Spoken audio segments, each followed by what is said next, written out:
call this meeting to order. We do have a quorum. Thanks to everybody for being here. Councilor Craigmon's going to be here, isn't she?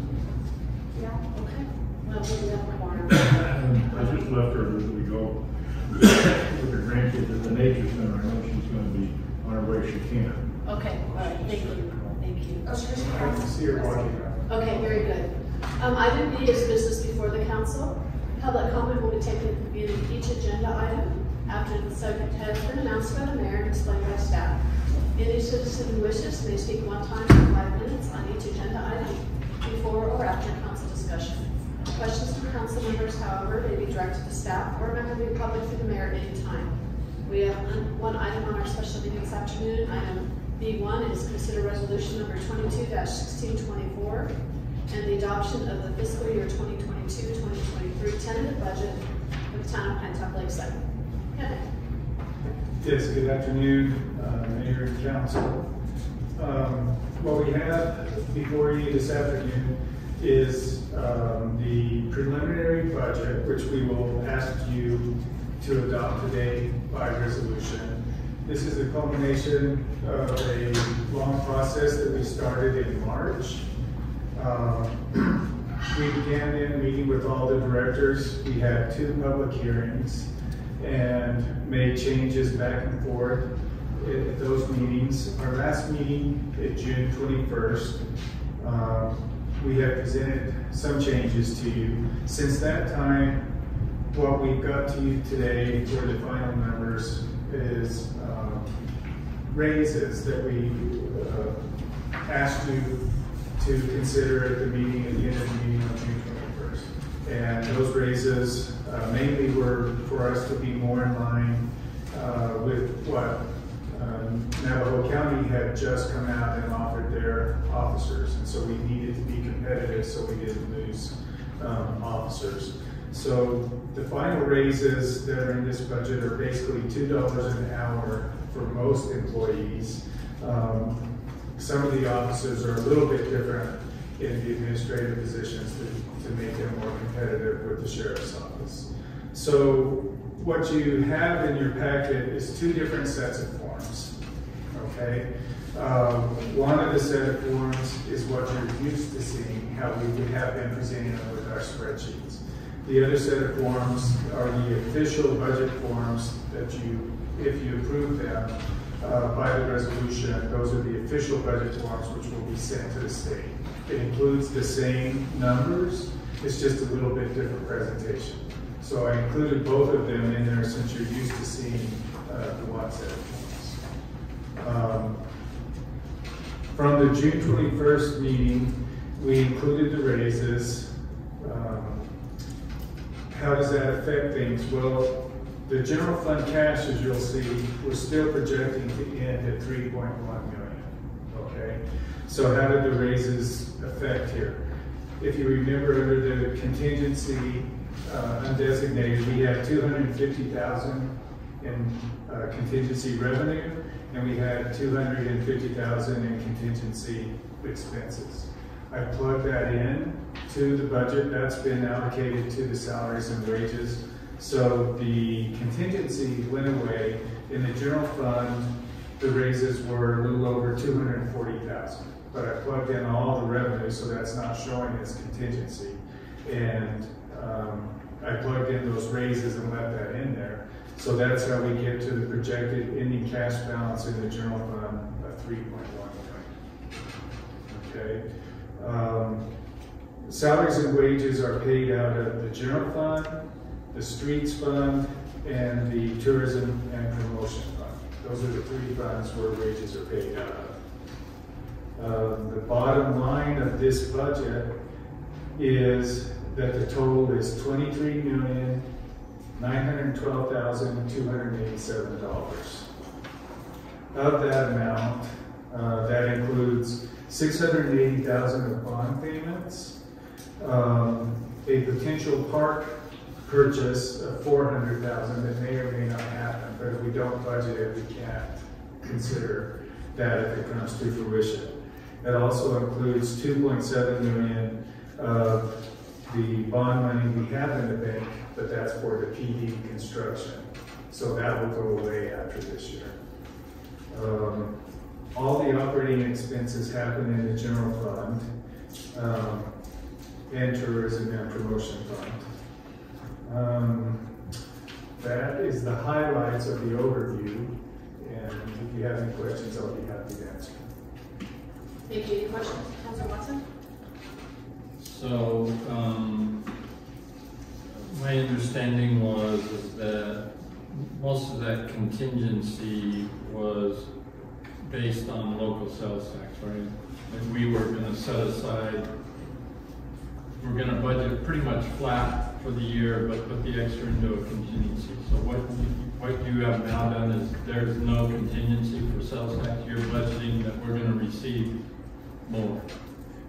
Yes, but having said that, if you remember, I was very conservative in that estimate, not even including the 250,000 contingency. But I have plugged in that 250,000 as that we will actually receive it. So it looks to me like we're budgeting $4.6 million in local sales tax, and through 10 months of this current year, we're above $4.1 million. So Yes, through the 10 months. That still seems fairly conservative in our estimate for sales tax collections. And while you haven't seen it, I do have the last 2 months, and they were both over 600,000. So that would be another 1.2 million added to the 4.1 that we have through April. Is that all general fund, or is that? That's everything. Yeah. That's So everything. how much of that is general? I have that on my desk. I haven't gotten that. What's your estimated year in for general fund sales tax? It's probably going to be closer to 5 million. So we're budgeting about 10% less than what we have collected this year. Yes. So the follow-up question then would be, if we think we're going to be about 5 million, do we want to go ahead and budget a contingency again? If we're only budgeting 4.6, right? Do we want to budget another 250,000 contingency? If we get 5 million, that's obviously going to give us some more flexibility. Well, I would also like to point out that included in the 23 million, we have 1.3 million of the ARPA funds that aren't designated for anything. So we will be getting 700,000 more, and we already have 500,000 in the bank. So we do have 1.3 million undesignated for the ARPA funds. Okay, so in essence, if we take in 5 million in sales tax, you just plan for the balance of that to be put into reserves, because you're not budgeting any contingency. Correct, correct. Now, there's still a little bit of contingency. There's 100,000 contingency in parks, and there's 74,000 contingency in streets. So there's still 174,000, but it's just not in the general fund. So the 1.3 million we have in ARPA funds is hard cash. That's not a contingency at all. That's received. Correct. We already have 564,000 left in the bank at June 30th, and the 724,000 should be coming any day soon. Yes. So going back to Paul's comment, is there any harm then if we go ahead and put, say, 250 back in contingency, increase our revenues, or are you not comfortable? Well, the problem is this budget has to be adopted by the third Monday in July, and which is this coming Monday. And I can go back and change it, but then I'm going to have to bring it back to you sometime between now and Monday. Can't we just adopt with that change? Right now? It's not presented in the forms. We would have to make if you tell me that, I suppose I can go back and change the forms. If you include that in your resolution, I can go back and change the forms, and that's how we can send that in. So we can just do it right now? You could. If that's something that we... If that's something you would like to do. You're the finance guy. Adding that to the... Does that feel comfortable to you? to do that. It seems like if it had been, you would have done it. Right, Because contingencies are pie in the sky. right. One of the things, and Kevin can correct me if I get this wrong, but when we finish our year-end financials at the end of June, it will show a larger carry forward than what we're anticipating here, which that would be caught up in the contingency that you're suggesting that we put in. In the past, and if I remember right, Kevin can correct me on this one too, we started putting contingency money in when we went into the pandemic. We didn't normally put contingency money in. That was due to the pandemic, and we were worried where was revenue going to go. So having a contingency wasn't an additional fund wasn't something that we always did.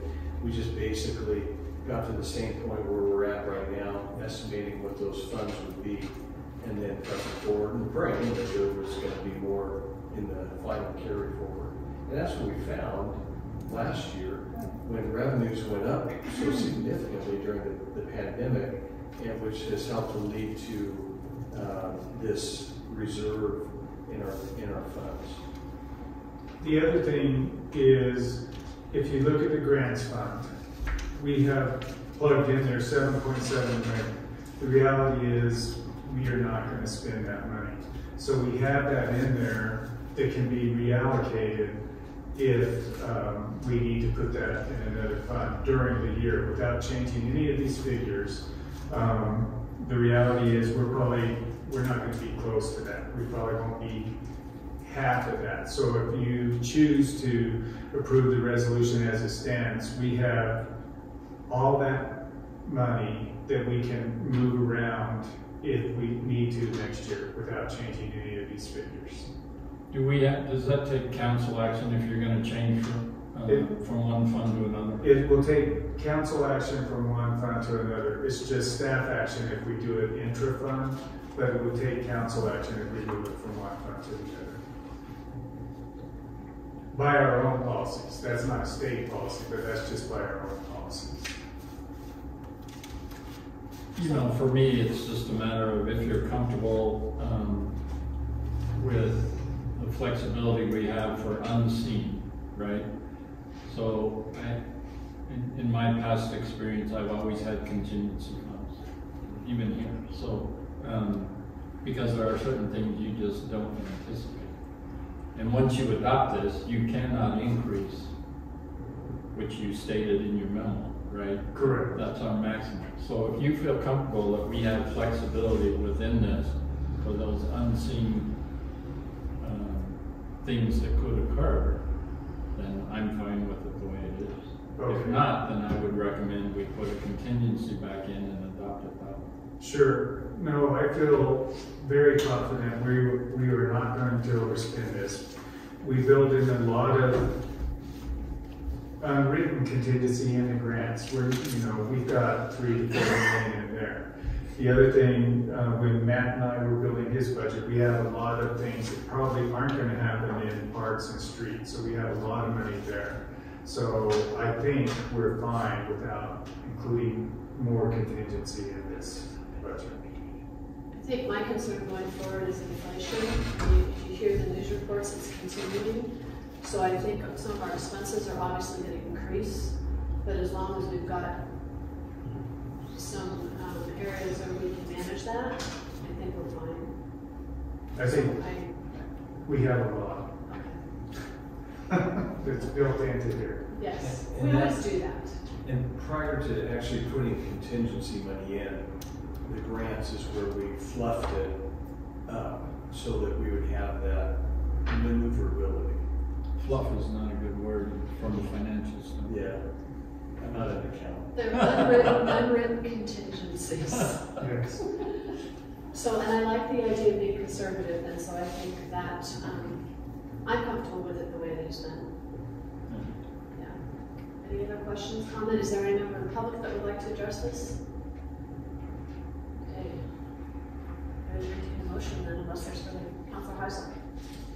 I move to adopt resolution number 221624, adopting a tentative budget adopting the estimated amounts required to meet the public expenses for the town of Pinetop-Lakeside fiscal year 2022-2023, authorizing and directing publications of statements and schedules of the tentative budget, together with notice of hearing on said budget and notice of date of final adoption of said budget.